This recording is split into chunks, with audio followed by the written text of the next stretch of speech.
Hi, I'm Iona, Assistant Director at the Marble Falls Public Library, and you're listening to Book, Line, and Sinker, a podcast from the staff here at the Marble Falls Public Library. This podcast is all about reading, books, movies, and other topics related to the public library. We're really excited to share our thoughts with you, and we hope you enjoy the show. Welcome back, listeners. I'm really excited for today's podcast. We're going to be talking about psychological thrillers and horror novels, and I have Brittany with me today. Hello, everyone. Good to hear you again, or good for you to hear us, I guess. So the psychological thriller and horror genre, they're technically two different genres, but I feel as of lately they've kind of blended themselves together, and maybe psychological thrillers are the new horror novels. They're really popular in the summer because they make great audiobooks, they make great vacation reads, and a lot of the new and up and coming popular books coming out are considered psychological thrillers. I think since Gone Girl, they've really just taken off. Stephen King continues to be one of the most read authors in the U.S., and so I want to explore the genre a little more and recommend some good books for y'all, for people that are a fan of the genre, and for people that maybe are hesitant to get into the genre but want a good place to start. So I guess my first topic will be the difference between psychological thriller and horror novels. And I want to ask Brittany on her thoughts about it. The way I kind of distinguish between these two genres is psychological thrillers usually have to do a little bit more with like serial killers and mind games and mysteries that are incorporated into the novel, and then it comes to like an epic conclusion at the end where there's a plot twist. They seem to be grounded a little bit more in reality because, you know, we do have serial killers, we do have things that happen in the world.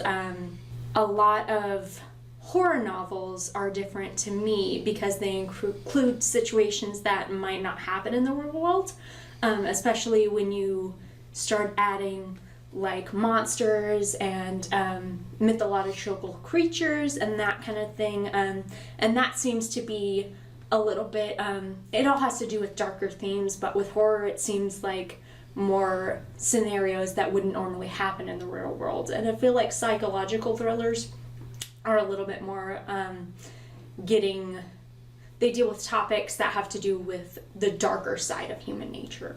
I say that's really funny because my like one sentence summary would be psychological thrillers you can't trust the narrator, but with horror you can't trust the setting or the situation. That is so that kind of it's like, I guess, yeah, psychological thrillers deal with humanity, and horror is kind of just really scary stuff that happens to us. And so what are some things that people might not know about the genre, or kind of what interests you about this genre?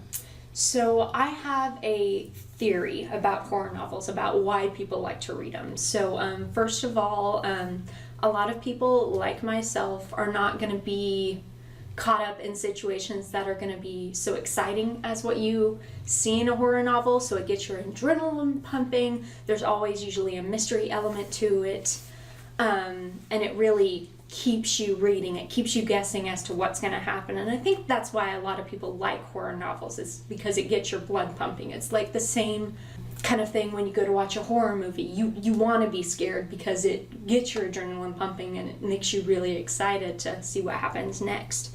I also have a theory as to kind of like creatures in horror novels. Mm-hmm. So my theory is we create these creatures in the horror genre as a way to kind of pass on the traits for like the darkness of humanity. So instead of kind of saying humanity can do these awful things, we project that onto creatures that are supposed to be pure evil, and so that kind of gives them an out. A lot of the time in horror novels, creatures don't get a personality, it's mostly just pure evil. Mm-hmm. And so to me, that's a way that we can kind of deal with the darkest parts of us as a society, because humans are capable of really dark things. And I think sometimes it's easier for us to deal with that if it's projected onto a creature that just, it's like one instinct is to perform these terrible acts instead of thinking, you know, this is a human being that's doing these things. Yeah, which is interesting because psychological thrillers do the complete opposite. Mm-hmm. And it's the evil is almost just part of these characters, and often they're the narrators. And I think that's kind of what has interested me. I love horror novels. I wasn't a fan of psychological thrillers probably till Gone Girl. I had never really read them or explored that genre. But I've been really into them lately, and I love trying to dissect the narrator's motives and trying to figure out, like, are they evil, or is it just a part of them? Mm-hmm. And it's fun trying to puzzle together all the pieces that were given, trying to figure out the ending. I think that's why I like it. But psychological thrillers can also be really scary. I read this book. It was called Behind Closed Doors. It was by B.A. Paris. Oh yeah, that one was really, really popular. I heard about that one. It was really popular, but it was also terrifying. I almost threw up at one point. I don't recommend it to people when I love recommending horror novels. Mm-hmm. There's this book by Richard Matheson called Hell House that I think is one of the scariest books I ever read, and I always recommend that. But this book, it was just, it was so creepy because in it, the creature, the pure evil, was an actual person, and it was just terrifying. And there's a lot of psychological. I've been keeping up with Stephen King. I've always been a Stephen King fan, but his most recent books aren't scary at all. When you compare them to these new psychological thrillers coming out, but we'll get to Stephen King and kind of what he's done for the genre in a bit. I want to know, there's a lot of paranormal literature out. We went through the big vampire and werewolf phase, once with Anne Rice, and then again kind of with Twilight and that era. And it often gets categorized as horror when it really isn't scary. It kind of is a whole bunch of different genres. And I want to know why you think that is. So I've been thinking about this all morning and trying to figure out what I was going to say. I have a lot of theories this morning. So the thing that stands out most to me, it's kind of twofold. One is a lot of these topics, since they can deal with things like ghosts and vampires and werewolves and these systems of magic and everything, a lot of people still consider that stuff kind of taboo, which isn't to say that's a bad thing because everyone has different reading preferences and everything, but I think a lot of the time it all gets clumped together just because it has those specific aspects included in the novel, which is a very general categorization because the genre has so much variety in there, because you have stuff like Anne Rice that's going to be, of course, a little bit darker, deals with darker themes, and then you have stuff like Twilight, which is really just like a romance novel. And I think the difference between the two is just how much characterization you give to the characters, especially these creatures, giving them a personality, seeing what their motivations are, that kind of thing. My other part of my theory is I think it terrifies us as a species to not think that we are in control of society anymore, or that we're on the top of the food chain. Oh, yeah.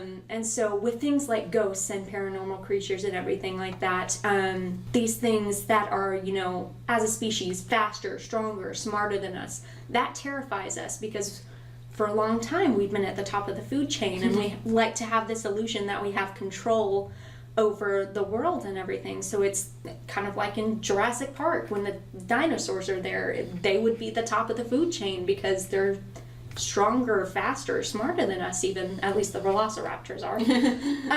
And so I think because it includes these creatures as a general concept, that's terrifying to us because we want to be in control, and having those creatures around that are stronger than us takes that control away from us. With the horror genre, it is so varied, and most people, if they're not huge fans of the horror genre, they kind of only think of Stephen King, and which is okay to a point because I love Stephen King. I think he's absolutely amazing, but there are so many popular authors and different books in this genre. Like, if you like Stephen King, you'll probably love Richard Matheson. He's the author of I Am Legend, and he has a bunch of other books. He's older. I think you'll love H.P. Lovecraft. You'll love H.G. Wells. Those are some horror novelists that are on the same level of popularity almost as Stephen King, just not at the moment. They've just, their popularity was at a different time, but they have some great novels. So do you have any popular authors that you want to? Oh yeah. So I love the idea of us doing this podcast together because you really like the psychological thrillers and I really like creature horror novels, and so I think we get kind of a really good mix between the two. So I highly recommend Dean Koontz if you haven't taken a look at him. His Odd Thomas series is very, very good. It's a little bit more grounded in reality, but of course it does have that creature element. It's about this guy, he works in a diner in a small town, and for some reason he's the only one who can see these monsters that exist in society, and so it's about him fighting those monsters and, you know, good versus evil. It has really good characterization, but I really like his stuff. Of course, we talked about Anne Rice, the mother of the vampire horror genre. I recommend anything by her, but readers beware, she does get very graphic. So, personally, I would not recommend for anyone middle school or below, at least in high school level.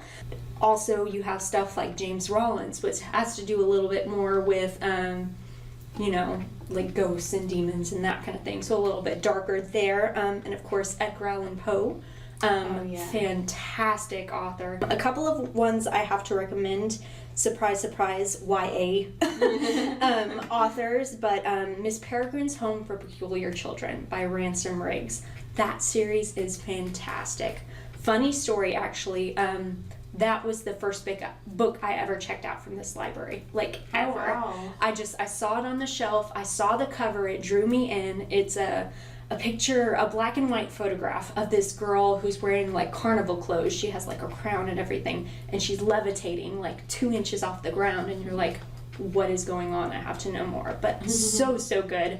It's categorized as horror because it does include these monsters in there, but it's just so much more. I recommend that entire series. I did also want to talk about one more YA author, specifically because of the format of the book. I know that sounds kind of boring, but it was so cool. So it's called Dead House by Dawn Kurtagic. I'm probably butchering that, but come and ask me about it. I will find it for you. So instead of just being categorized as like a normal novel, it's formatted in a way that it presents the information through like diary entries and hospital records and like video footage accounts. It's the story of this girl who she's in a mentalist institution, and the whole premise of the novel is she thinks that she originally was supposed to have a sister, but then she didn't, so she thinks the sister is trapped inside of her, and sometimes she takes control of her body. And so the whole premise of the novel is that actually true, or does she have, you know, multiple personalities, and that's why she's in the hospital. That sounds really fun. Another book, if you like Stephen King, but you don't want to go the horror, you want to go kind of the more psychological thriller. It's not brand new, but it's by Riley Sager, and it's called The Final Girls. And it's horror, mystery, and kind of psychological thriller, all blended into one. And it's about a series of murders that happen, and then it kind of skips ahead in time, and then another murder happens, and I don't want to give too much away, but it kind of keeps you on your toes. Stephen King is actually the person who recommended it on a podcast, and I decided to read it, and he's kind of on the book blurb and all that stuff. It's really fun. But now I kind of want to move into some of our new releases that we have. They've been really popular in our library. I think they have the most holds. Definitely. Every time they come in, they just fly off the shelves. And I think the one that has kind of has a hold on 2018 with the most holds and being the most popular is called The Wife Between Us. It's by Sarah Greer. Yes, you read that. Yeah. You loved it. I always say it's by Greer and Hendricks. It has 2 authors. And I really enjoyed it. I read it in about a day and a half. There's multiple plot twists that happen at different points in the novels. It's been on the bestseller list. I think at one point it had, on the ebook, it had 19 holds, and in our library it had, like, the physical copy had 12, and it has just, everyone has really enjoyed it. It's fun, it's dark, and it's a kind of a marriage type psychological thriller, which seems to be the most popular. Yeah, I think that's maybe one of the most relatable kind of topics that they discuss, so people really like that. Yeah, it really cracks me up because a lot of people are taking these books or reading them while they're on vacation with their family, and I'm like, there's something to be explored there if I was a psychologist. But I do the same. It was just really fun. It came out in January, February, I think, so it's kind of died down and it's accessible at this point. You don't have to wait months to get it at your library. But it's probably been the most popular new release. Another one is The Woman in the Window by A.J. Finn. If you're a fan of Alfred Hitchcock, you'll love this book. There's a lot of references to him. And The Perfect Mother by Amy Malloy. That's kind of about a group of mothers and something happens and you can't really trust any of them. And The Wife by Alifair, I cannot say her first name, Alifair Burke. She often writes with Mary Higgins Clark and does kind of a mystery romance, but her standalone novels are very much psychological thrillers. And I've read all of those. I would recommend it. They're really great. Another book I recommend that's more on the horror side is The Outsiders by Stephen King. It's his brand new novel. He had a novel that came out back in October, I believe, and it was called Sleeping Beauties, which I also read. And I would recommend, if you're going to read any new Stephen King, do The Outsiders and then go to Sleeping Beauties if you want like a 1,000-page epic. The Outsiders is shorter and I think more exciting. And those are kind of my recommendations from our new release shelf. I think everyone would have a lot of fun with those this summer. Yeah, those are all super duper popular, and like you said, those fly off the shelves. And I know a lot of them are on like New York Times bestseller. Everyone's really, really enjoying the genre, which is really, really nice because for a while it was, until Gone Girl came along, it wasn't, getting checked out as much. Yeah. So. But I do have a couple of recommendations. One of them is fairly new. I think it came out last year. I'm actually in the middle of reading it right now, and it's called Into the Drowning Deep by Mira Grant. It's about mermaids. Okay. Let me explain. So it's kind of a creature horror novel. It starts out kind of as like a mockumentary that you would watch on like Netflix, like about the Loch Ness Monster or Bigfoot and stuff like that. But it starts out with this TV company that was supposed to be filming a documentary about mermaids in the middle of the ocean, and they sent this expedition out, and all the people died on it. Of course, so that's how it starts. And of course, they're trying to cover it up. No one knows what really happened, and they're doing all these press releases saying, it was fine, nothing happened. Except everyone died, obviously. But it follows the sister of one of the girls who was on the expedition. And so it starts out right off the bat in like the second or third chapter. The company actually has the video footage of what happened, and so they were attacked by these mermaid-like creatures, but the description of the mermaids was really, really interesting. So it's like they had tails like eels, and they only had like 3 fingers and like opposable thumbs, and they could like mimic people's voices, which is kind of really interesting, but they didn't portray them as normal mermaids are portrayed, which I appreciate. I wanted it to be a horror novel, not make me laugh. But it's following the sister and her kind of journey to see what's what actually happened in the expedition. I'm right in the middle of it right now, but it's really, really good. When I first started it, I knew it could either go really good or really bad, so I'm glad that it's going good.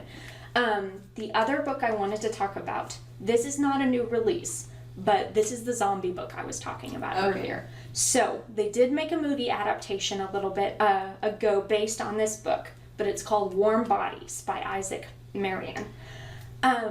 So like I said before, the zombie genre is mostly about zombies take over the world, everyone's infected, very black and white, zombies are evil, humanity's fighting them to take back the world. This novel was funny.